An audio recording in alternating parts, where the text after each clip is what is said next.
The year was 1743, and spring had just begun to paint the hills of Virginia in shades of soft green. On a quiet plantation called Shadwell, beneath the Blue Ridge Mountains, a child was born who would one day write words that ignited revolutions. Thomas Jefferson entered the world not amid thunder or ceremony, but to the simple sounds of wind in the trees and the low hum of life on a colonial farm. His father, Peter Jefferson, was a man of strength and frontier wisdom, a surveyor, planter, and adventurer who mapped the wild lands of Virginia.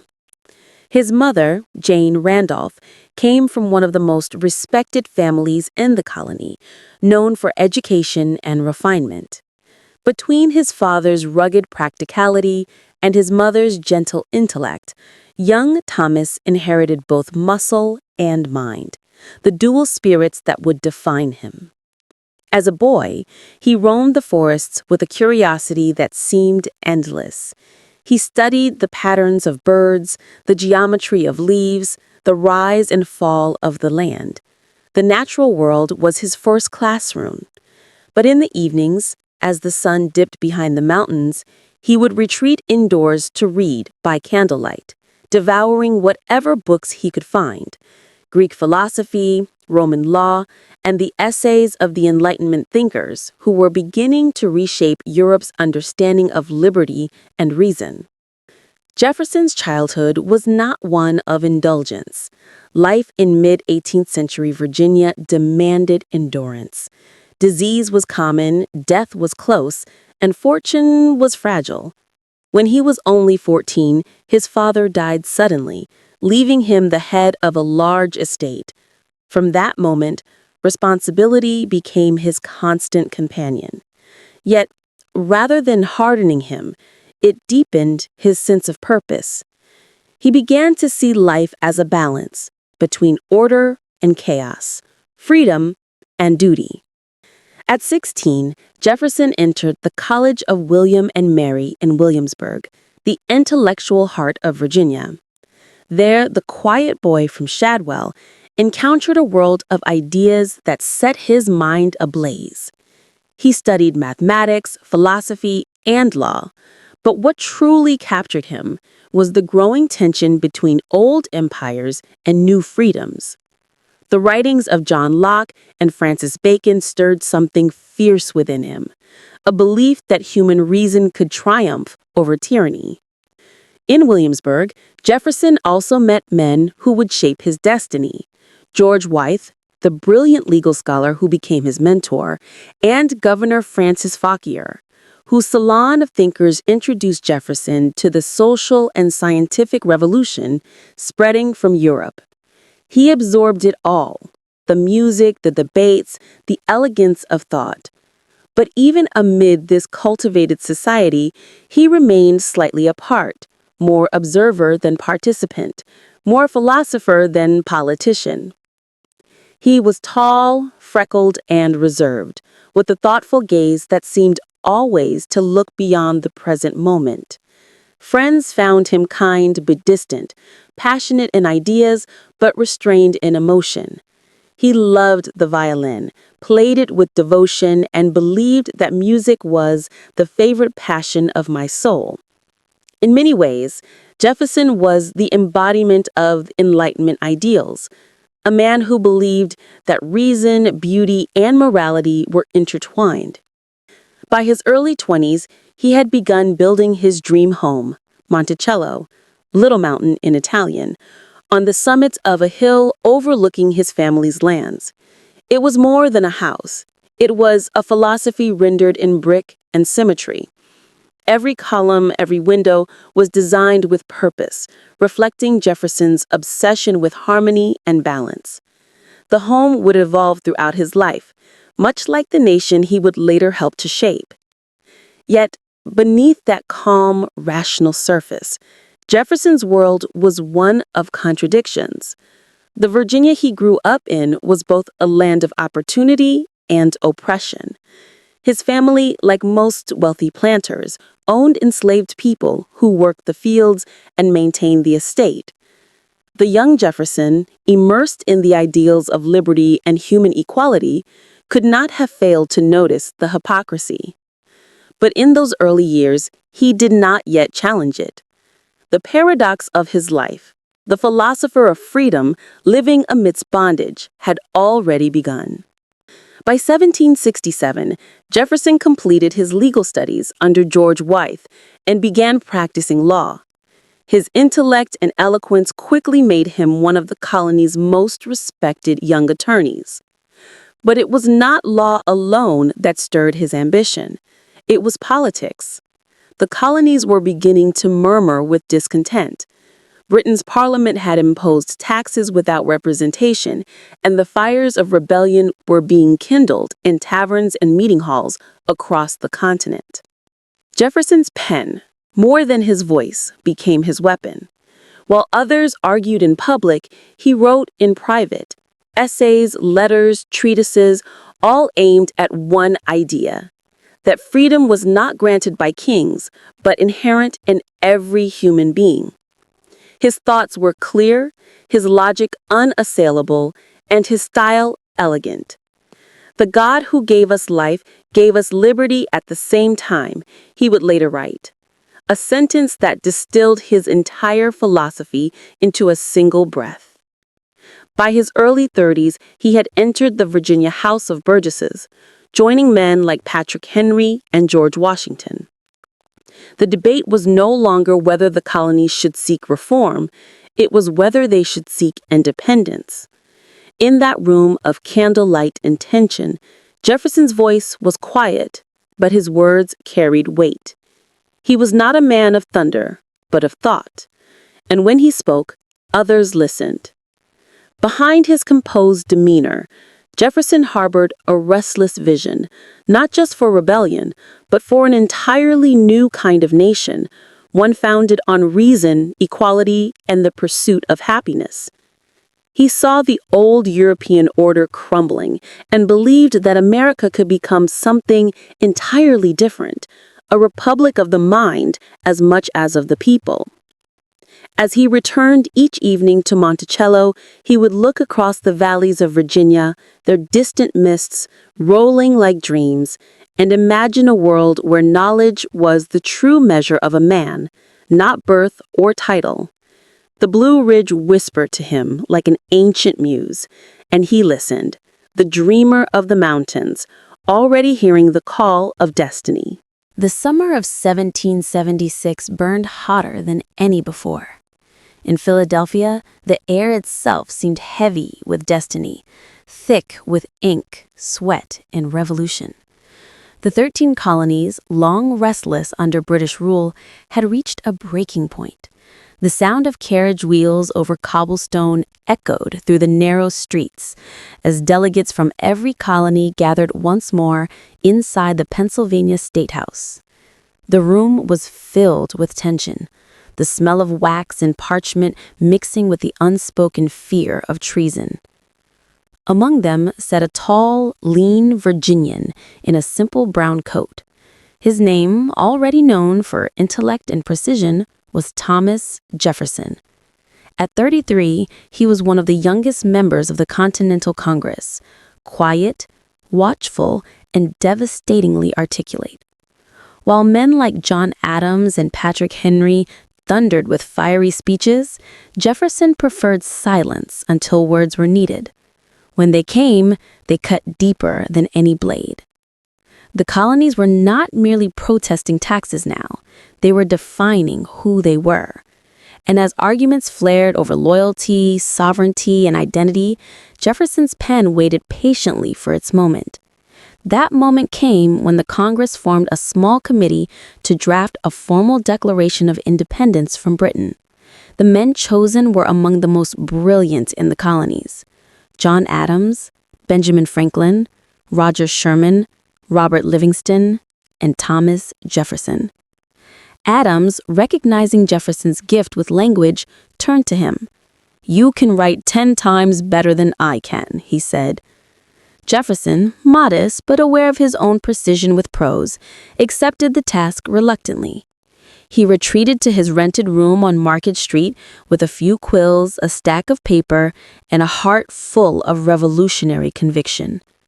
For days, he wrote in near silence, only the faint sound of his pen scratching across the paper. Outside, the city buzzed with rumor and tension. British troops massing across the sea, spies in every tavern, families divided by allegiance. But within that small room, Jefferson was building something eternal. He began with philosophy, not politics. Governments, he believed, existed not by divine right, but by the consent of the governed. Freedom was not a privilege, it was a birthright. When he wrote, "We hold these truths to be self-evident, that all men are created equal," he was distilling centuries of Enlightenment thought into one thunderous sentence. It was both poetic and radical, a defiance of kings, a prayer for the common man. He listed the crimes of King George III not as complaints, but as evidence in a moral trial. He has plundered our seas, ravaged our coasts, burnt our towns, and destroyed the lives of our people. Every line burned with restrained fury. Jefferson was not only separating from Britain, he was severing history itself, cutting the cord that tied humanity to tyranny. When he finished, he handed the draft to Adams and Franklin for review.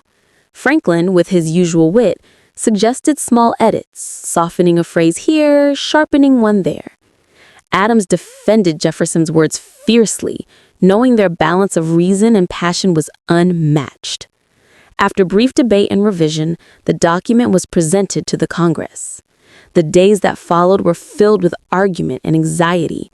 The delegates knew they were signing not just a document, but a death warrant. If Britain prevailed, they would hang as traitors. Yet one by one, they voted in favor. On July 4th, 1776, the Declaration of Independence was approved. When the news reached the streets, bells rang, cannons fired, and crowds cheered until midnight. But Jefferson himself did not celebrate loudly. He stood at a window, looking out over the rooftops of Philadelphia, his face calm, but his mind racing. He understood the weight of what had been unleashed. A new nation had been born in words, but words alone would not defend it. As the parchment dried, British ships gathered along the American coast, preparing to crush the rebellion. The war for independence had begun in earnest, and Jefferson, though not a soldier, fought with the most powerful weapon he possessed: ideas. Back at Monticello, he returned briefly to his studies and family life, even as war raged across the colonies. The Blue Ridge Mountains, once symbols of peace, now echoed with the distant thunder of cannon fire. Jefferson served in the Virginia legislature, drafting laws that embodied his belief in human rights, religious freedom, education for all citizens, and the end of primogeniture, the old aristocratic inheritance system. He dreamed of a republic of farmers and scholars, where knowledge would be the true wealth of citizens. He saw cities of invention, universities of learning, and governments guided not by greed, but by principle. In the evenings, he would walk through his gardens, notebook in hand, sketching plans for schools and civic buildings, humming softly as fireflies flickered around him. In those quiet moments, he was not a politician or a revolutionary. He was simply a man dreaming the shape of a future. The pen that had declared a nation now drew blueprints for its soul. Thomas Jefferson's world was made of ink and stone, words that ignited revolutions, and buildings that embodied philosophy.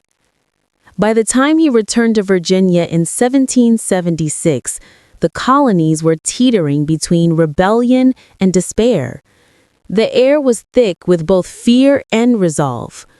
Jefferson, quiet but relentless, carried with him drafts and ideas that would soon shape not just the nation's government, but its very soul. The Continental Congress in Philadelphia was a gathering of remarkable minds: John Adams, Benjamin Franklin, Roger Sherman, Robert Livingston, each with his own manner, ego, and cause. Amidst their clashing temperaments, Jefferson was the youngest, only 33, and almost too reserved to command the room. Yet his intellect radiated quietly. Adams once said of him, "Mr. Jefferson has the reputation of a masterly pen." And in those turbulent days, it was the pen, not the sword, that would define history. Jefferson was asked to draft a declaration, not a mere complaint to the British crown, but a manifesto of human dignity. For 2 days, he secluded himself in his rented room on Market Street. There, surrounded by papers and candlelight, he summoned the moral universe onto parchment. "All men are created equal," he wrote, his quill scratching across the page. Those words, simple yet thunderous, would echo through centuries. They were both promise and paradox. A man who owned slaves writing of liberty for all. But Jefferson's mind, restless and idealistic, sought to capture the essence of human rights, even when reality lagged far behind. When he presented his draft to Congress, the document was debated line by line. Franklin, pragmatic as ever, advised softening certain phrases. "A truth told too sharply," he warned, "will wound the listener before it teaches." Jefferson, proud but pragmatic, accepted the edits. Though he later lamented the changes, the heart of his vision remained intact.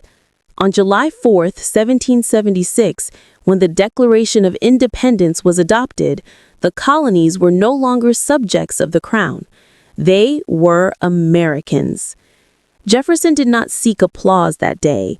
He watched from the corner as others celebrated. For him, the act of writing was itself a sacred duty, to reason, to justice, to the fragile ideal that truth could be written into existence. When John Hancock affixed his flamboyant signature, Jefferson merely smiled faintly. He knew the ink on that document was not just a declaration, but a death warrant for all who signed it. The months that followed tested every line of that paper.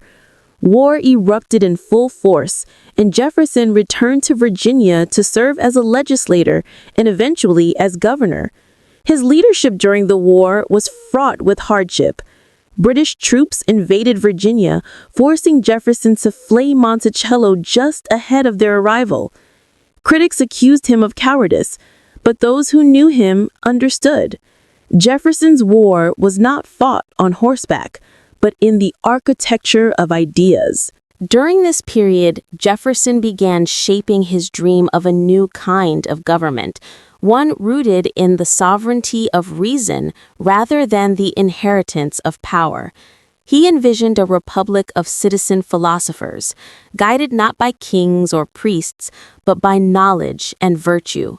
His notes from this time reveal a mind obsessed with balance, liberty and law, progress and prudence, education and morality. "Ignorance and freedom," he wrote, "cannot coexist." He poured this philosophy not only into his writings, but into the design of his home, Monticello. More than a residence, it was a physical manifestation of his ideals. The symmetry of its columns, the hidden corridors, the natural light, all reflected his belief that beauty and reason were intertwined. Visitors often marveled at how the house seemed both European and unmistakably American. To Jefferson, architecture was the geometry of freedom made visible. His ideas also extended to religion.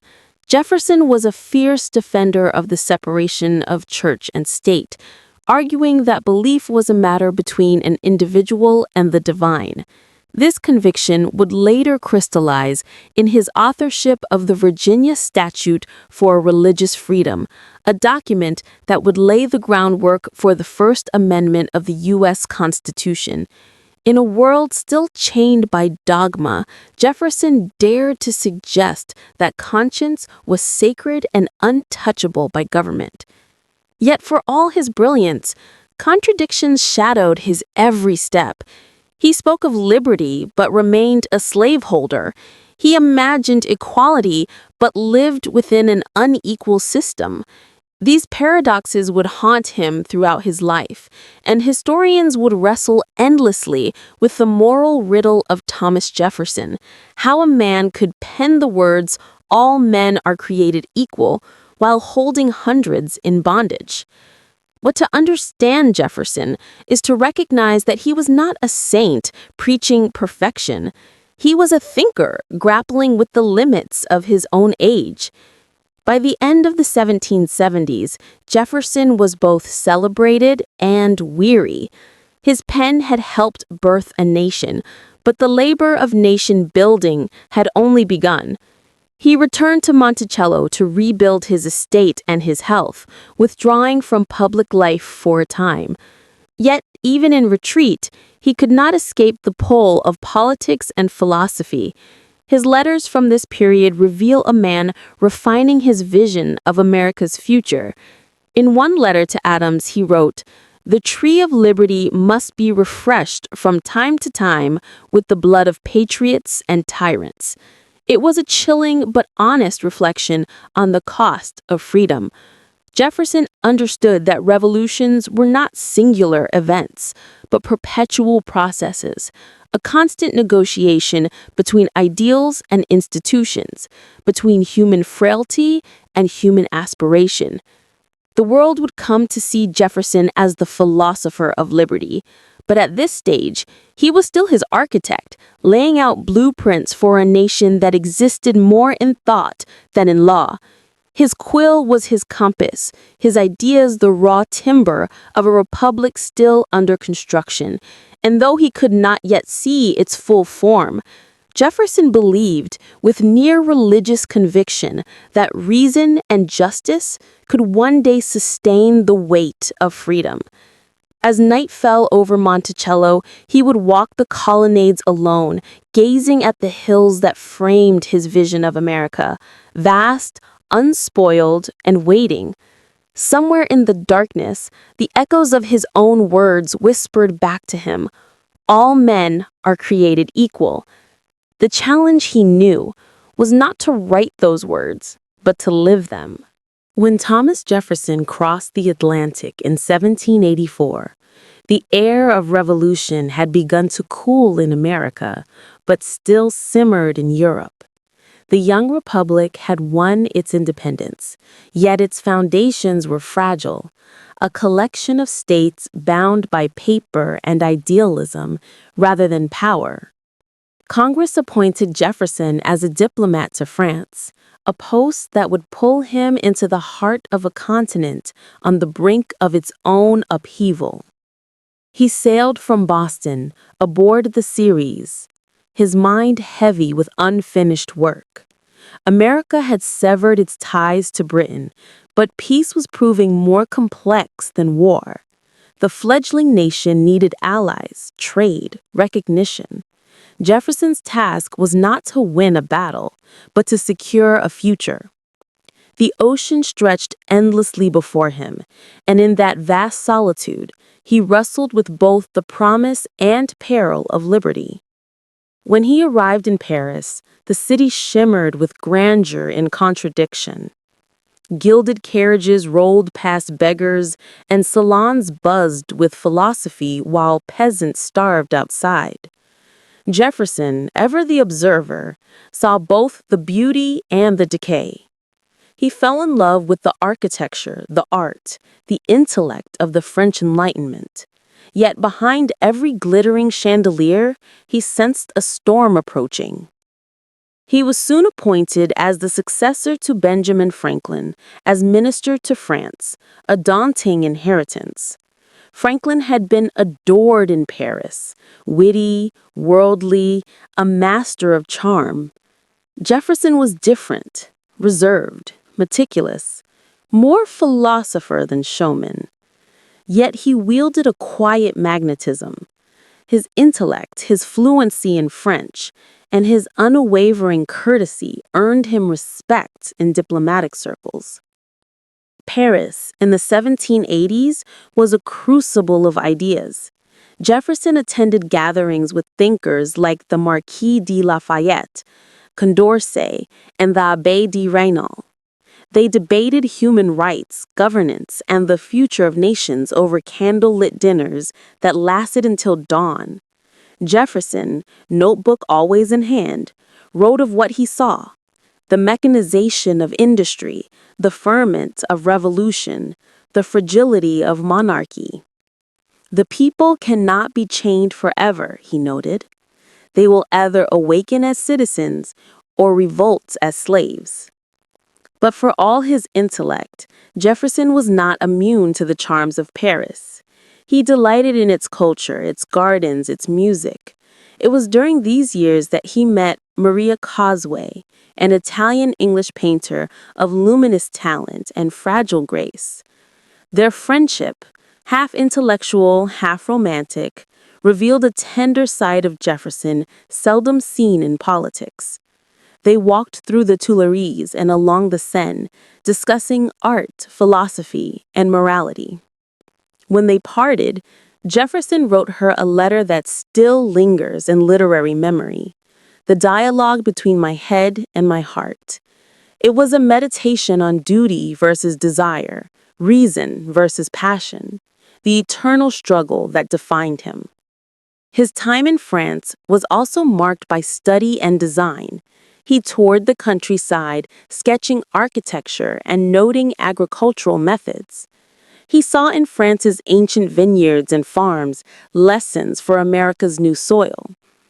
He wrote to Madison, "We must be cultivators of both land and mind. Liberty requires both bread and books." He collected seeds, books, and blueprints, everything he could carry back to help shape the new nation's character. But as he studied Europe's brilliance, he could not ignore its shadows.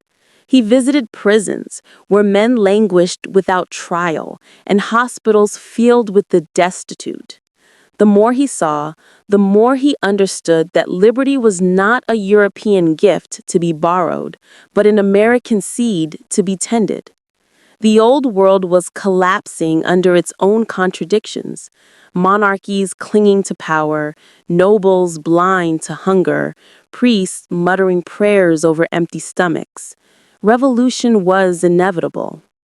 In 1789, Jefferson watched as the French Revolution began to stir. Crowds gathered in Paris, voices rising against centuries of oppression. To Jefferson, it was the echo of America's struggle, liberty's second act on a larger stage. He sympathized deeply with the French cause, though he cautioned moderation. "The tree of liberty," he wrote, "must be refreshed from time to time with the blood of patriots and tyrants." It was not an endorsement of chaos, but a recognition of liberty's cost. Meanwhile, back in America, the new Constitution was being debated and adopted. Letters from Madison and Adams filled Jefferson's desk, filled with news of the nation's growing pains. He admired the document's structure, but feared its potential for centralization. A strong government, he warned, is but the first symptom of tyranny.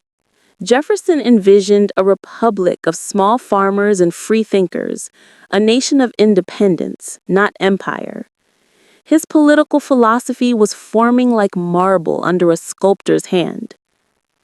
As 1789 drew to a close, Jefferson faced a decision. George Washington, now the first president of the United States, had written to him personally, asking him to return and serve as Secretary of State. He hesitated. He had grown attached to France, to its art, its ferment, its restless intellect. But duty, that ever-present companion, called him home. Before leaving, he climbed the heights of Montmartre and gazed over Paris one last time. The city glittered beneath the sunset, its rooftops catching firelight, its people restless and alive. He thought, the world is changing. The old order is dying, and something new struggles to be born. He felt the weight of hope and fear both. For if liberty could ignite in Paris and Philadelphia, it could also burn uncontrolled. When he finally departed France in 1789, Jefferson carried more than luggage. He brought back an entire vision of civilization, a blend of reason, art, and freedom that would shape his politics and his architecture alike. He had seen the best and worst of human societies, and he returned to America resolved to prevent one from becoming the other. The ship that bore him home cut through the gray Atlantic swells. Jefferson stood on deck, watching the endless horizon. Ahead lay a nation still and steady on its feet, divided, uncertain, but alive with promise. Behind him lay Europe, magnificent and doomed. The wind pressed against his coat, as if urging him forward. In his journal, he wrote one last reflection before landfall. Liberty, like light, spreads by contact. The challenge is to keep it burning without consuming the world. He would soon find that challenge waiting for him, not in distant courts or salons, but in the fragile halls of America's first government. When Thomas Jefferson stepped off the ship in Norfolk in 1789, America was almost unrecognizable from the young, fragile nation he had left 5 years earlier. Under the new Constitution, George Washington now stood as the first president, a living symbol of unity in a divided republic. The ink of the Declaration had dried into law, and the machinery of government had begun to hum, unevenly, noisily, but with unmistakable life. Jefferson was summoned to serve as the first Secretary of State, an appointment both inevitable and dangerous. Washington trusted Jefferson's intellect and character, but he also knew that his ideals often burned hotter than the practical world could bear. For Jefferson, returning to public office was like walking back into a storm he himself had helped create. When he arrived in New York, then the capital, the air was thick with ambition. Merchants, lawmakers, soldiers, each carried their own vision of what America should become. Jefferson quickly found himself surrounded by two forces destined to clash. On one side stood Alexander Hamilton, the brilliant, fiery Secretary of the Treasury who dreamed of a strong central government, a national bank, and a powerful industrial economy. On the other was Jefferson, the philosopher of the soil, who believed America's strength lay in its farmers, its simplicity, its independence. Their philosophies could not coexist for long. Hamilton saw Jefferson's agrarian vision as naive. Jefferson saw Hamilton's financial empire as the seed of tyranny. I consider the foundation of the Constitution as laid on this ground, that all powers not delegated to the United States by the Constitution are reserved to the states. To take a single step beyond this boundary is to take possession of a boundless field of power. In cabinet meetings, the tension was palpable. Washington, ever the soldier, presided like a weary general over two warring lieutenants. Hamilton spoke with the precision of an accountant and the passion of a preacher. Jefferson with the calm intensity of a philosopher. The room would grow colder as their arguments deepened, on the assumption of state debts, on the creation of a national bank, on foreign alliances. To Hamilton, the bank meant order and credibility. To Jefferson, it meant monarchy reborn in disguise. Yet, amid the chaos, Jefferson remained measured.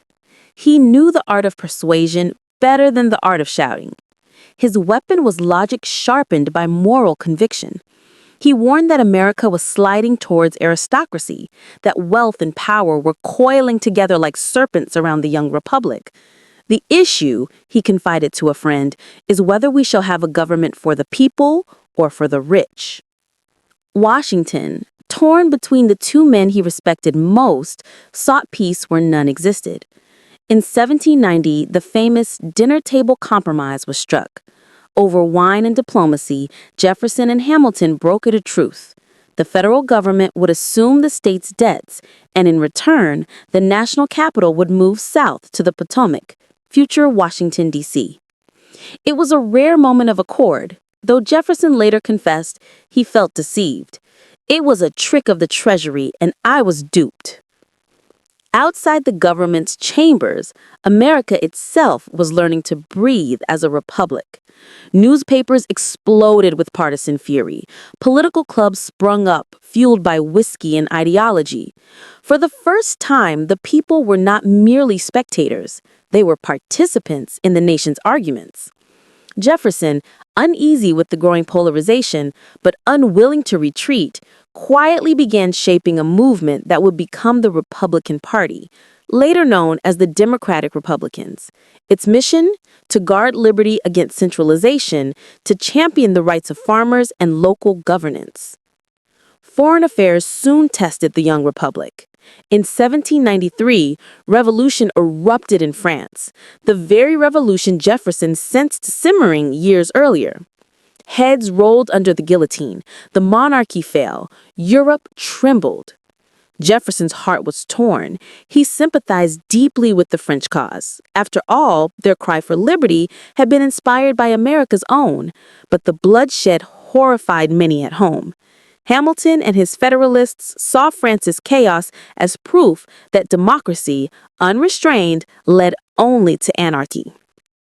Jefferson disagreed. Rather than have it said we had no liberty in this country, I would prefer to see half the earth desolated. It was not bloodlust, but conviction, the belief that freedom, however costly, was sacred. Washington, seeking neutrality, issued a proclamation to stay out of Europe's wars. Jefferson, though loyal to his president, disagreed privately. He felt America owed France not only gratitude, but solidarity. The divide between idealism and pragmatism widened, and Jefferson found himself increasingly isolated in Washington's cabinet. Letters between him and Madison grew more urgent, more philosophical, more strategic. He saw Hamilton's influence rising, banks, tariffs, central power, and feared the revolution's spirit was fading. Monticello called to him again. The weight of politics, the endless compromises, the slow corrosion of ideals, it all pressed against his spirit. Politics, he wrote to a friend, was a torment from which a wise man would pray deliverance. In 1793, after 4 tumultuous years, he resigned from Washington's cabinet. The official reason was exhaustion. The real reason was disillusionment. He retreated to Monticello to heal, to think, to plant. There, among his gardens and books, Jefferson found temporary peace.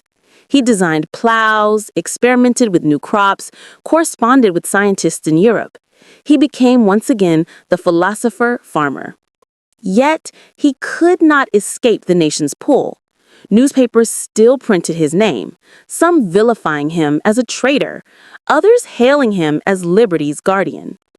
The political factions he helped inspire were now full-fledged parties, Federalists and Republicans, Order and Liberty, Hamilton and Jefferson. In private, he still admired Hamilton's genius, even as he opposed his system. He is a colossus to the anti-Republican Party, Jefferson wrote after Hamilton's death years later. Without numbers, he is an army. The rivalry had shaped both men and the nation itself. As 1796 approached, George Washington prepared to step down.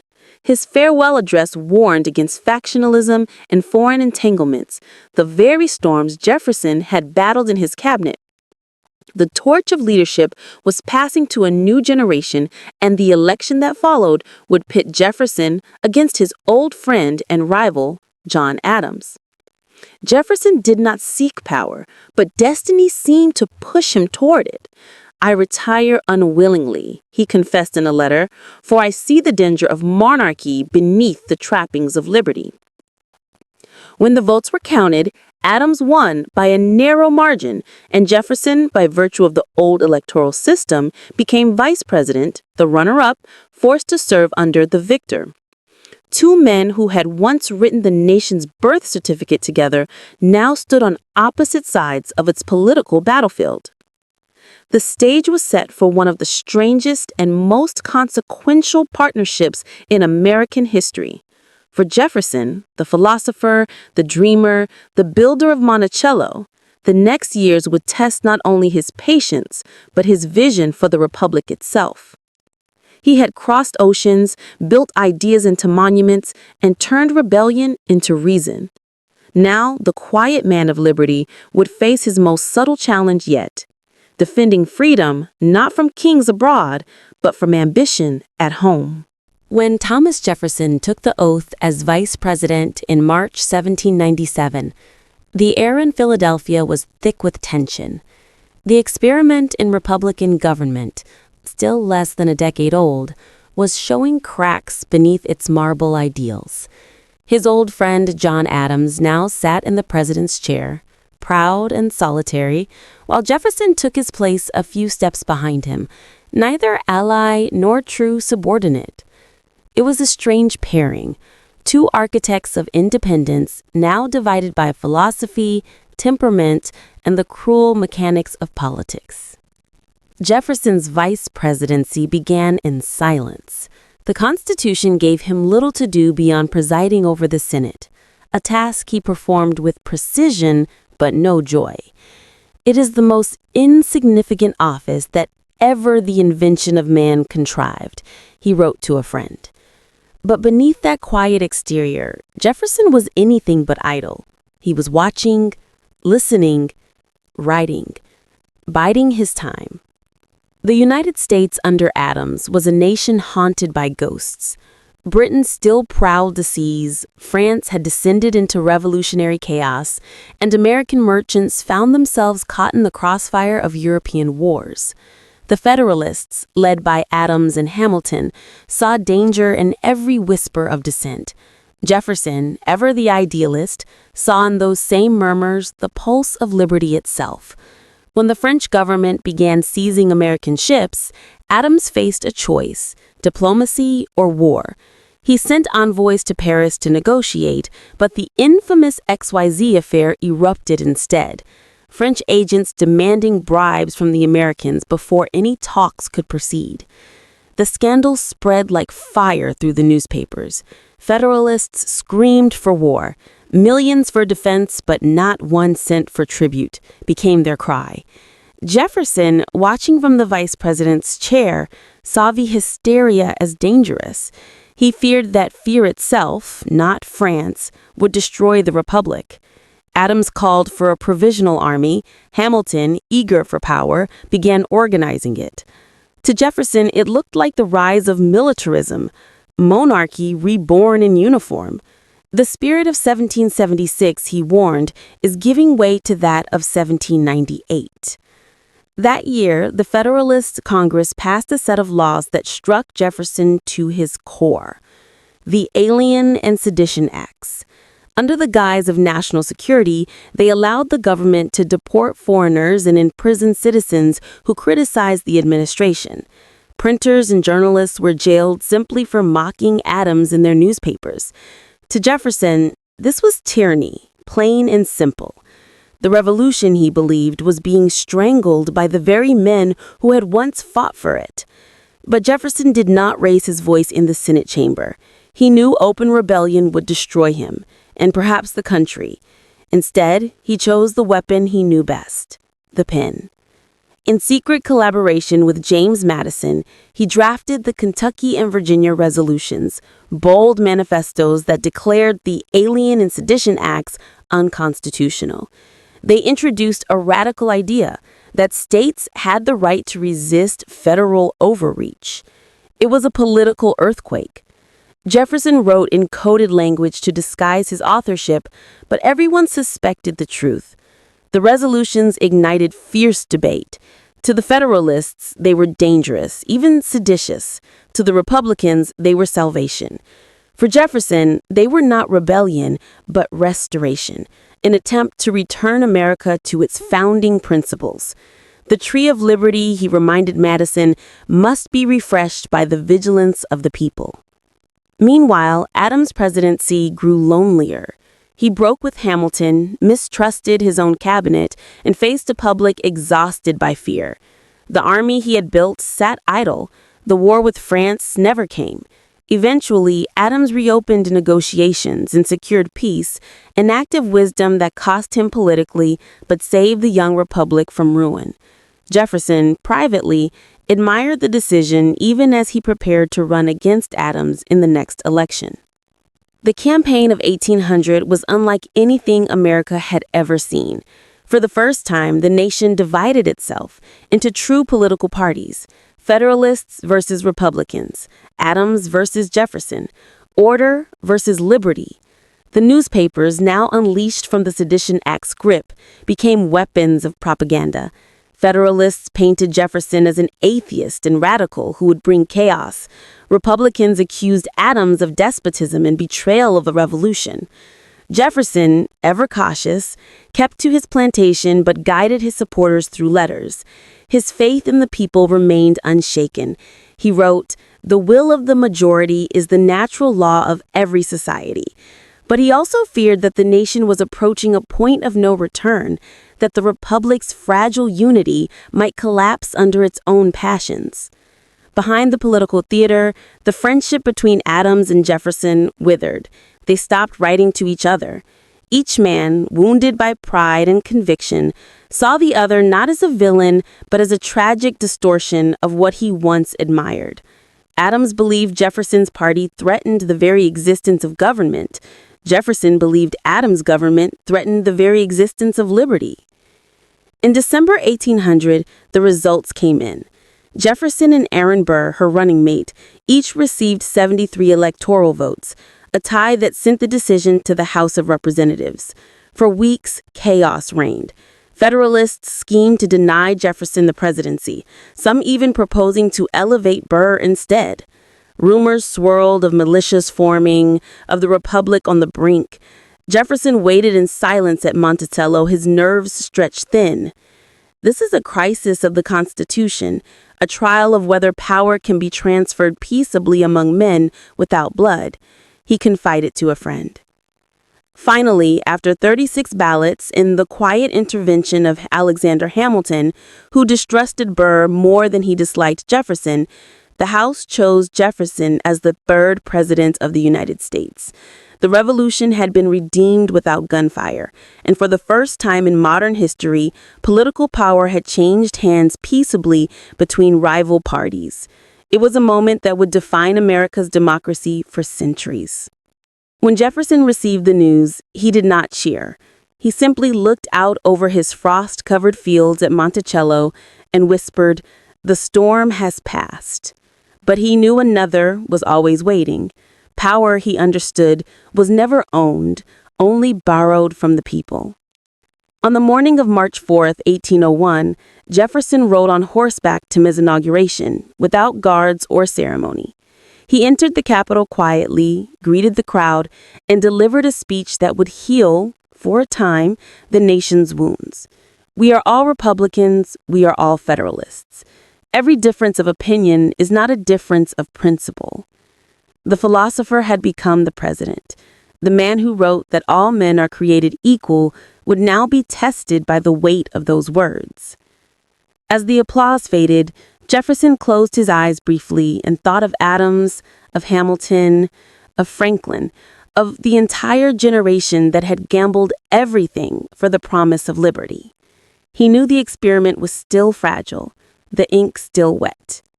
His long journey from the drafting table in Philadelphia to the Senate's cold chamber, from the salons of Paris to the storms of party politics, had brought him here. The architect of liberty was now its steward. The republic had survived its first great test, but the true test, governing in peace, was only beginning. When Thomas Jefferson entered the White House in March 1801, he did so not as a conqueror, but as a philosopher come to govern. His inauguration was modest, stripped of the pomp that had characterized European monarchies. He walked to the Capitol on foot, wearing plain clothes, and delivered his address in a quiet, deliberate voice. It was a performance of Republican virtue, a symbolic rejection of aristocracy, and an invitation to unity.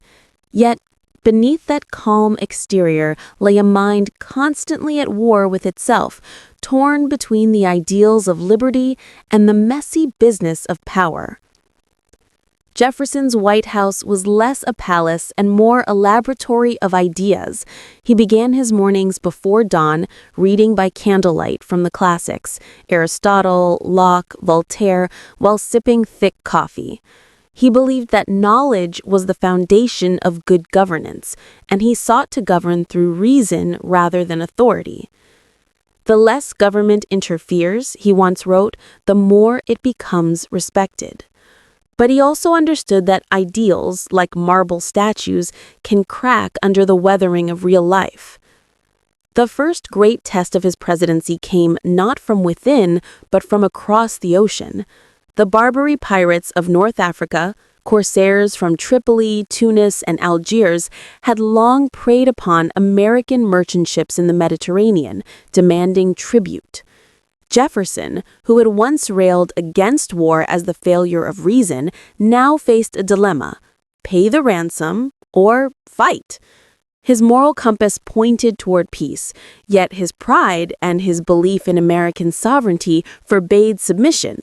Millions for defense, he declared, but not 1 cent for tribute. Thus began the First Barbary War, the young republic's first foreign conflict. Jefferson dispatched a small naval squadron, a fledgling force compared to the might of European fleets, to challenge the pirates. The Mediterranean became a proving ground for American resolve. Under the command of Commodore Edward Preble, the U.S. Navy fought with courage and cunning.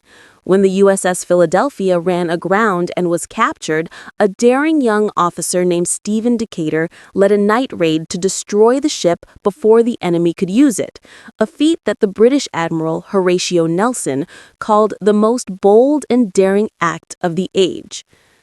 The victory was symbolic more than strategic, but it gave Jefferson what he needed: proof that the United States could defend itself without bowing to tyranny. It was a triumph of principle over expedience, and it transformed Jefferson's reputation. He, the scholar who had once dreamed of perpetual peace, had proven himself capable of war. Yet, privately, he was uneasy. "He tremble for my country," he confided in a letter, "when I reflect that God is just." His conscience remained divided between Enlightenment rationalism and the brutal calculus of statecraft. At home, Jefferson's presidency took on the shape of quiet revolution. He reduced the size of the army, cut taxes, and slashed government spending. He eliminated internal revenue collectors, arguing that the federal government should be frugal and simple. His opponents, the Federalists, accused him of dismantling the nation's institutions. His allies called it a return to first principles. Either way, Jefferson was redefining the American experiment, stripping it down to what he saw as its essential bones: liberty, reason, and self-government. The social life of the Jefferson White House reflected his philosophy. Formal court dress was replaced by informal dinners. The president greeted guests not as subordinates but as equals, though his pell-mell seating arrangements where diplomats and congressmen sat without regard to rank scandalized European visitors. He enjoyed conversation, particularly with scientists, explorers, and writers, and often displayed inventions of his own design: a revolving book stand, a dumbwaiter, even a mechanical copying press of his own making. To Jefferson, innovation was a form of civic virtue. But for all his brilliance, Jefferson's mind was haunted by contradictions. He was a man who dreamed of universal freedom while owning enslaved people. In private letters, he admitted the hypocrisy, but seemed paralyzed by the enormity of change. He wrote, "We have the wolf by the ear, and we can neither hold him nor safely let him go." His plantation, Monticello, continued to operate on enslaved labor even as he governed a nation founded on liberty. The dissonance was unbearable, a wound that would fester in America's conscience for generations. Still, Jefferson's presidency gave birth to a new kind of American leadership, less regal, more intellectual, less concerned with power, more with purpose. He believed the president was a servant of the people, not their master. His study in the White House was filled with books and maps, not medals or portraits. When foreign ambassadors visited expecting grandeur, they found instead a tall, slightly stooped man in slippers, his hair unpowdered, his manners courteous, but without ceremony. It was the Republican ideal made flesh. By the end of his first term, Jefferson had steadied the ship of state and restored a sense of national confidence. But storms were gathering beyond the horizon, in Europe where Napoleon Bonaparte was reshaping the world, and in the vast, unmapped lands of the American frontier. The next great chapter of Jefferson's presidency, the Louisiana Purchase, would challenge everything he believed about power, constitutionality, and destiny. He had long preached restraint, but destiny has a way of tempting philosophers. The land itself seemed to call his name. In the spring of 1803, Thomas Jefferson stood before a map that stretched from the Mississippi River to the distant Rocky Mountains, a vast, unmapped wilderness painted in soft colors and uncertain borders. It was a land of mystery, home to countless indigenous nations, teeming with rivers, forests, and plains, so immense they seemed to belong more to myth than geography. For Jefferson, this was not merely land, it was the future. Yet destiny, as always, demanded a price. The Louisiana Territory, once claimed by France, had passed quietly into Spanish hands after the 7 Years' War. For years, Americans had lived under Spanish tolerance, sending their goods down the Mississippi River to the port of New Orleans, the artery of commerce for the western frontier. But in 1800, a secret treaty reversed everything.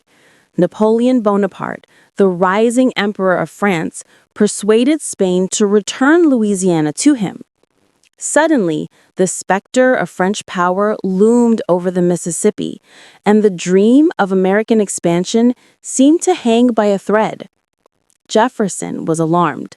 He had long admired France, its philosophy, its art, its revolutionary ideals. But Napoleon was no philosopher.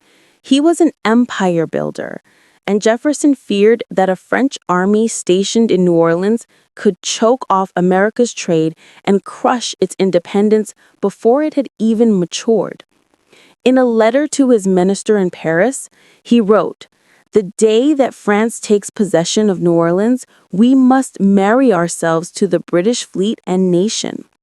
For a man who despised monarchies, it was a bitter thought. So Jefferson turned to diplomacy. He sent his old friend, James Monroe, to join Robert Livingston in Paris with secret instructions to purchase New Orleans and the surrounding lands for up to $10 million. Their mission was narrow and practical: secure the river, secure the trade routes, avoid war.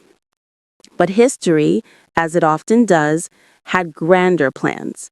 Napoleon, facing the ruin of his dreams in the Americas after the failed Haitian Revolution and looming wars in Europe, had lost interest in Louisiana. "Damn sugar, damn coffee, damn colonies," he reportedly shouted. What he needed now was money, fast. So when the American envoys arrived, Napoleon's ministers surprised them with a question that seemed to turn the world upside down. Would the United States like to buy all of Louisiana? The offer was staggering. the entire territory, more than 800,000 square miles, for $15 million. That was roughly 4 cents an acre. Livingston and Monroe could hardly believe it. They hesitated, knowing that their instructions authorized only the purchase of New Orleans. But opportunity rarely knocks twice. They signed the treaty on April 30th, 1803, without consulting Jefferson. When news of the deal reached Washington, Jefferson was astounded. He paced the halls of the White House, torn between triumph and doubt. On one hand, the Louisiana Purchase was the greatest land deal in history. It would double the size of the United States overnight. On the other, he worried it might be unconstitutional. The Constitution, as he interpreted it, gave the president no explicit power to acquire new territory. He who had spent his career warning against government overreach now faced the paradox of breaking his own rules for the sake of national destiny. For weeks, Jefferson wrestled with his conscience. He drafted amendments, consulted advisors, and even considered seeking congressional approval before ratifying the treaty. But the tide of public opinion was irresistible. The people saw the purchase as an act of vision and courage. Newspapers hailed it as an empire for liberty. Finally, Jefferson surrendered to practicality over perfection. He explained, "It is the case of a guardian who must act for his ward without authority to save him from ruin." The Louisiana Purchase transformed not just the map, but the imagination of America. Suddenly, a nation that had hugged the eastern seaboard now gazed westward toward infinity. Farmers, trappers, and dreamers looked beyond the Mississippi and saw endless opportunity, fertile land, freedom, and the chance to build a new world. Jefferson himself saw something even deeper, a moral experiment. He believed that as Americans spread westward, they would carry with them the torch of self-government, proving that liberty could thrive across a continent without kings or aristocrats. Still, not everyone shared his optimism. Federalists in New England mocked the purchase as reckless folly. They sneered, "What shall we do with this wilderness? Populate it with bears?" Others feared the expansion would weaken the eastern states, dilute political power, and entangle the republic in conflicts with native nations. Jefferson, characteristically serene, dismissed their doubts. He said, "The earth belongs to the living. Each generation must cultivate its own soil." But Jefferson was no fool. He knew that a map was not a reality. The Louisiana Territory was a blank page in every sense, politically, geographically, and culturally. He needed to know what lay within it. So he turned to his private secretary, a young, stoic Virginian named Meriwether Lewis. Together with the hardy frontiersman William Clark, Lewis would lead an expedition to explore the new lands, to chart rivers and mountains, to study flora and fauna, and to meet the indigenous peoples who had lived there for millennia. Jefferson's instructions to them were poetic as much as scientific. He wrote, "Your mission is to explore the Missouri River, and by its course and communication with the waters of the Pacific Ocean, to find a direct and practical route across this continent for the purposes of commerce."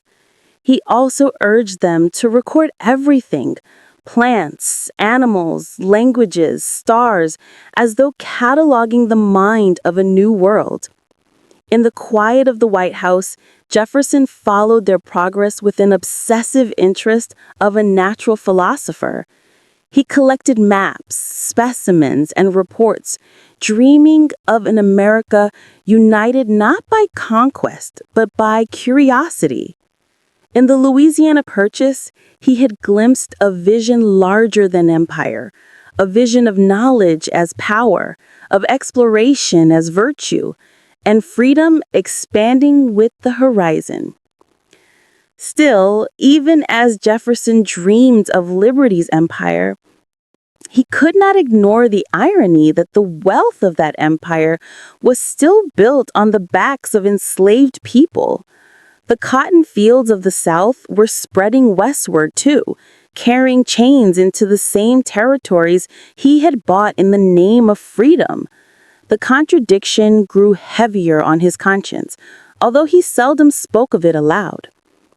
When he looked at the new map of America, doubled, radiant, stretching from the Atlantic to the Rocky Mountains, Jefferson saw not just geography, but destiny. A newspaper proclaimed, "The sun of empire rises in the West." Jefferson, with quiet humility, hoped it would rise not into tyranny, but into enlightenment. He had gambled everything: his principles, his reputation, his interpretation of the Constitution, and won a continent. But even philosophers must live with their contradictions. The Louisiana Purchase had doubled the size of the United States, but to Jefferson, that was only the beginning. Land was meaningless if it remained unmapped, unmeasured, and misunderstood. The philosopher-president wanted knowledge, not just territory. He envisioned a scientific and moral journey, one that would marry Enlightenment curiosity with the rugged spirit of the American frontier. And so he called upon two men who embodied both, Meriwether Lewis and William Clark.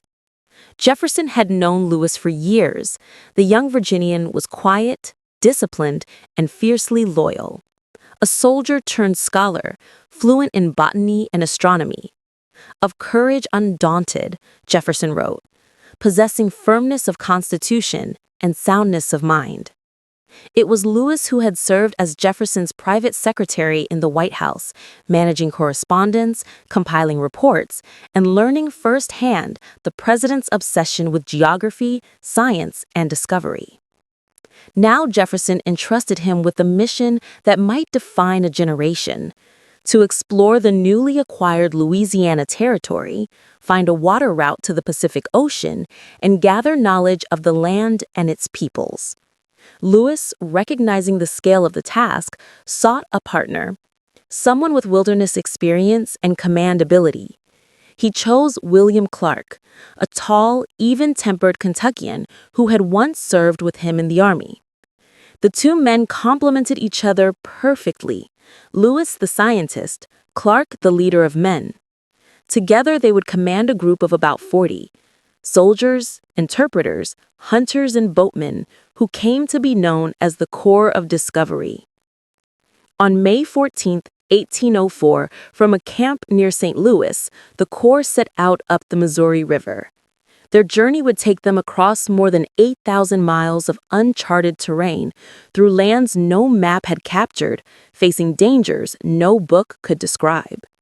They traveled in a large keelboat and 2 pirogues, loaded with supplies: rifles, trade goods, compasses, barometers, sextants, notebooks, and gifts for native tribes, beads, mirrors, and Jefferson's peace noodles bearing his image and the motto, "Friendship and Peace." Jefferson followed their progress obsessively from the White House, reading every letter and dispatch that made its way back east. He had given Lewis detailed instructions that read like a blend of scientific manual and moral guide. Record the geography and climate, note the soil and vegetation, observe the behavior of animals, and learn the customs and languages of native nations with care and respect. The expedition, he wrote, must demonstrate that the United States sought not conquest, but knowledge and friendship. But reality is rarely so idealistic. The Missouri was wild, unpredictable, and filled with dangers. Mosquitoes swarmed, the current fought them, and storms battered their boats. Men fell ill from bad water and exhaustion. The sun was merciless in summer, and the cold merciless in winter. Yet under Clark's calm leadership and Lewis's relentless precision, the Corps endured.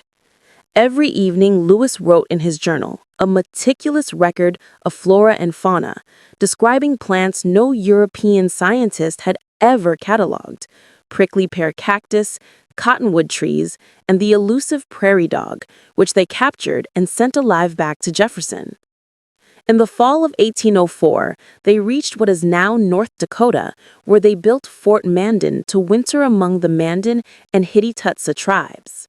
It was there that history introduced one of its most remarkable figures, Sacagawea. She was a young Shoshone woman, barely 16, married to a French-Canadian trapper named Susan Charbonneau.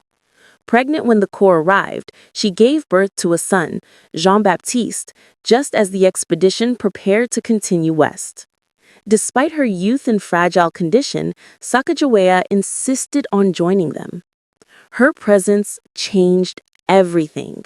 She was not merely a guide, but a bridge between worlds, interpreting languages, negotiating peace, and demonstrating to wary native nations that this strange group of men came in peace.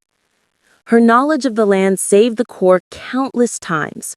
When a canoe capsized in the rapids, she calmly rescued journals, maps, and instruments, the very heart of their mission. Clark grew deeply fond of her, calling her Janie and caring for her son as if he were his own. As the expedition moved deeper into the wilderness, the land itself became their teacher.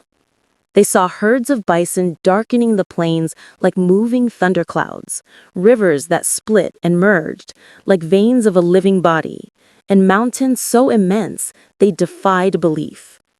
In August 1805, with Sacagawea's help, they reached her people, the Shoshone, who provided them with horses to cross the Rocky Mountains. The journey over the mountains nearly killed them. Snow blinded their path, game was scarce, and starvation loomed.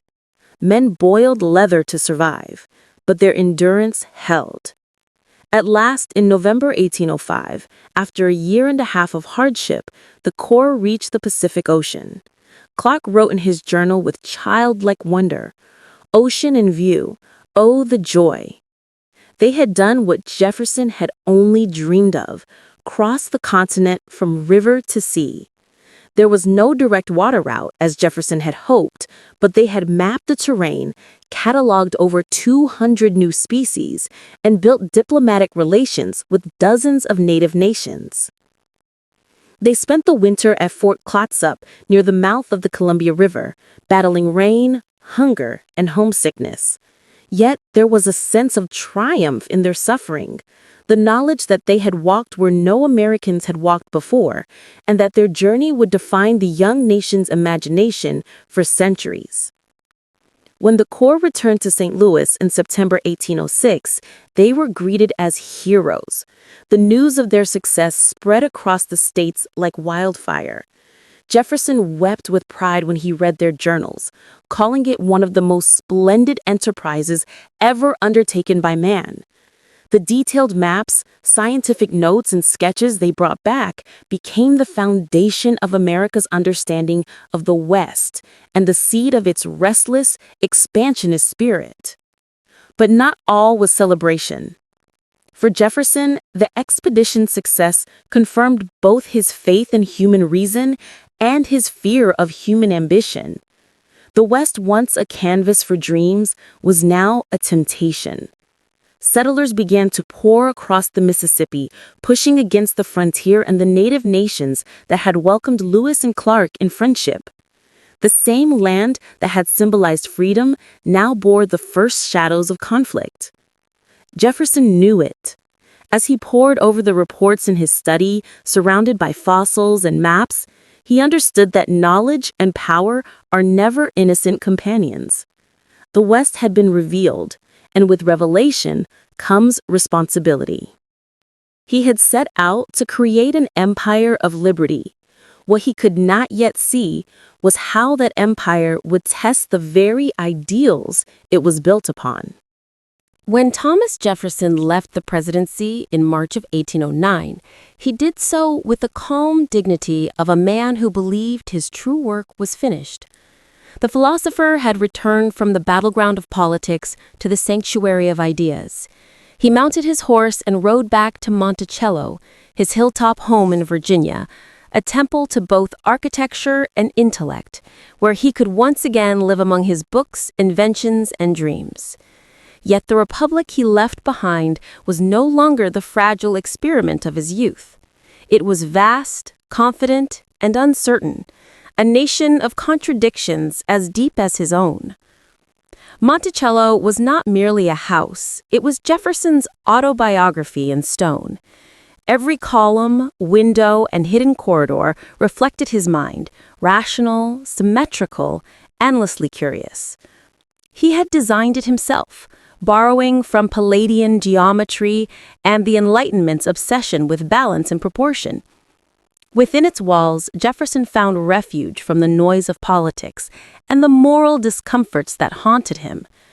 The great man of public virtue now became a private citizen, devoted to science, agriculture, and letters. He rose with the sun, tended his gardens, experimented with new crops, and corresponded with thinkers across the world. His study overflowed with letters to scientists in Europe, to inventors, to former rivals, and to protégés who sought his counsel. He could not stop thinking, or building, or dreaming. "I am but a learner still," he wrote to an old friend, "though I grow old in the school of experience." But the nation he had helped to shape was restless. The very expansion that he had made possible through the Louisiana Purchase was now stirring debates about slavery, native rights, and the limits of federal power. The empire of liberty was beginning to fracture under the weight of its contradictions. Jefferson, though retired, watched with unease. His letters reveal both pride and melancholy. Pride that the republic endured, sorrow that it seemed to drift from his pure vision of reason and simplicity. Yet Jefferson's final years were not spent in bitterness. In fact, they were some of his most creative. In 1819, at the age of 76, he founded the University of Virginia, his last great work. It was not just an educational institution, it was the embodiment of his lifelong faith in human reason. Jefferson designed every building, supervised the construction, and chose the curriculum himself. There would be no chapel, no religious doctrine, only the illimitable freedom of the human mind. To him, education was the ultimate weapon against tyranny. He wrote, "If a nation expects to be ignorant and free, it expects what never was and never will be." The university's academical village, with its columned rotunda inspired by the Roman Pantheon, was his final architectural poem, a city of reason built for the generations to come. Visitors in those years described Jefferson as a gentle patriarch, white-haired but still tall and graceful, his eyes full of mischief and intellect. He would walk slowly among the buildings, leaning on a cane, quoting Aristotle or Bacon, correcting a mason's line with the same care he once gave to a clause in the Declaration of Independence. But even as he built monuments to knowledge, Jefferson's personal world was crumbling. Monticello was drowning in debt, the result of years of poor harvests, inflation, and his own generosity. He had guaranteed the debts of friends who died before they could repay him, and now creditors came calling. His beloved library, the largest private collection in America, had already been sold to Congress years earlier to replace the one burned by the British in 1814, a transaction that formed the foundation of the Library of Congress. Now he faced the prospect of losing his home. There was deep irony in it. The man who had expanded a nation's territory could not save his own estate. Yet he bore it with stoic calm. He wrote, "I have lived to see all that was good and hopeful in man. If I must leave the earth with empty hands, I leave it rich in experience." Jefferson's correspondence in his final years with John Adams, his old rival and friend, forms one of the most beautiful chapters in American letters. The two men, once bitter enemies, reconciled in their old age. Their letters, full of philosophy, humor, and reflection, are like dialogues between two ancient philosophers who had helped invent a new world. They spoke of freedom, of mortality, of God, and of posterity. Adams, ever the realist, reminded Jefferson that men are imperfect. Jefferson, ever the idealist, reminded Adams that hope is still worth defending. "You and I," Jefferson wrote, "ought not to die before we have explained ourselves to each other." As 1826 dawned, Jefferson was frail but serene. His mind remained sharp, though his body failed him. He spent his days rereading Homer and the Bible, dictating letters, and looking out over the Blue Ridge Mountains. He was, in his own words, a traveler on the road to the grave, but still curious of the journey. Then came the 4th of July, 50 years to the day since the Declaration of Independence. Across America, bells rang and fireworks burst in celebration. At Monticello, the author of those immortal words, "All men are created equal," lay dying. He drifted in and out of consciousness, whispering to his family, "Is it the 4th yet?" When they told him it was, a faint smile crossed his lips. At around midday, Thomas Jefferson took his final breath. In a moment almost too poetic to believe, John Adams, hundreds of miles away in Massachusetts, also lay dying that same afternoon. His last words were, "Thomas Jefferson survives." He was wrong by only a few hours.